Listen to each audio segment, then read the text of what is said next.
Salve a tutti, grazie. Siamo in molti, siamo più di quanto si potesse immaginare. Suppongo che nel punto di massima eravamo un 2000 persone, questa dovrebbe essere la notizia che deve passare nella stampa. Si parla di non politica, sicuramente qui non c'è nessuna egemonia partitica ed è giusto che sia questo, no? Però qui siamo all'apice concettuale della politica. Questa è politica pura, è il massimo della politica, che non è un problema solo Sassari-Olbia. Questo è un messaggio che va a tutta la Sardegna e non è neanche un problema di soldi. Poiché noi soldi ne abbiamo accanto un negherimusu, metri cubi di miliardi. Non dimentichiamoci, no, c'è poco da ridere signori. 5 miliardi di euro che ci deve lo Stato italiano, noi de questa strada, dai mi asfaltato 200. Quindi non è che noi andiamo a chiedere i soldi allo Stato italiano, i soldi ci sono e ci sono tutti. C'è un altro punto di vista invece che noi proponiamo, che è la carenza di sovranità. Poiché io sono convinto che sia il presidente ex Soru e il presidente attualmente Cappellacci era normale asfaltare questa strada. Voi pensate che i Cappellacci si affrenano in strada? No! La strada è giusta a farla per tutti i motivi che voi sapete. Non vado a spiegare nulla. Sarebbe stato un onore sia prima a Renato Soru e come a Cappellacci. Te pensate chi sono che da asfaltare? Magari! Ma allora c'è qualche forza che blocca da una normale esecuzione di un'opera pubblica. Questo è il suo problema. Il rapporto di sottomissione che noi abbiamo tra Sardegna e Italia.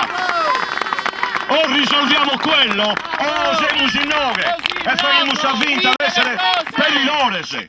L'insegnamento che noi stiamo dando ai nostri figli, che in un paese normale si progetta ad una strada con decine di orti, e chi si progetta da Bessuinari e si vagade. In Sardegna no, è un'anomalia mondiale.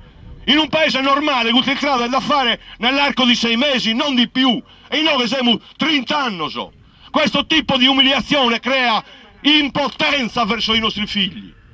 Crea uno stato di sottomissione, di depressione. È normale che si candide.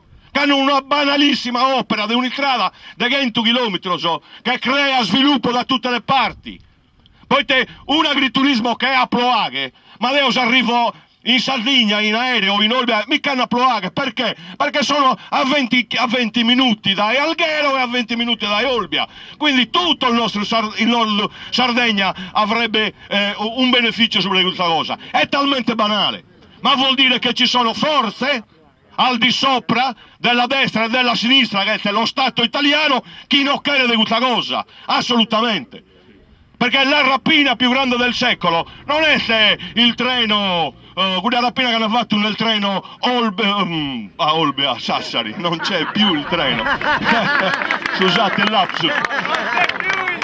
Londra-Glasgow, no? C'è la rapina del 9, 510 milioni di euro la prima, 1 miliardo e 200 milioni per le bonifiche ambientali dove stiamo morendo ogni dia di tumore, chiaro?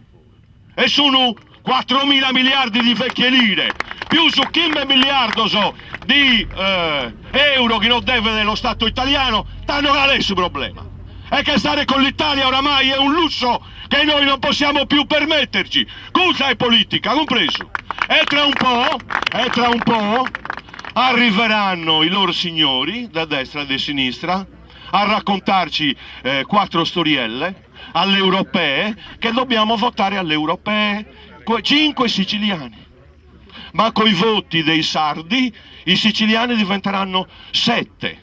E manderemo i nostri carnefici, io voglio bene al popolo siciliano, ma politicamente quelli là sederanno a Bruxelles e non permetteranno mai di scorporare il collegio Sardegna e Sicilia. Altri 30 anni sopra di questa cosa. E tanto noi siamo già pettenne. Questo è il concetto. E siccome abbiamo responsabilità nel governo di Roma, e il governo di Roma ha simbologie, chi vi sia Prodi o chi vi sia signor Berlusconi, Noi in quella fila siamo entrati 3 anni fa, in 108.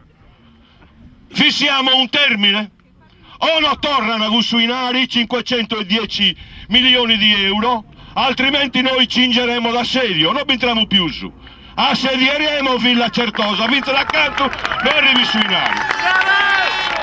Grazie. E non molliamo un millimetro. Non dobbiamo mollare, questa è una battaglia oltre che concreta e simbolica di un nuovo rapporto che dobbiamo avere noi come sovrani nella nostra terra. Se no non canniamo su, volentieri ce ne andiamo. Arrivederci.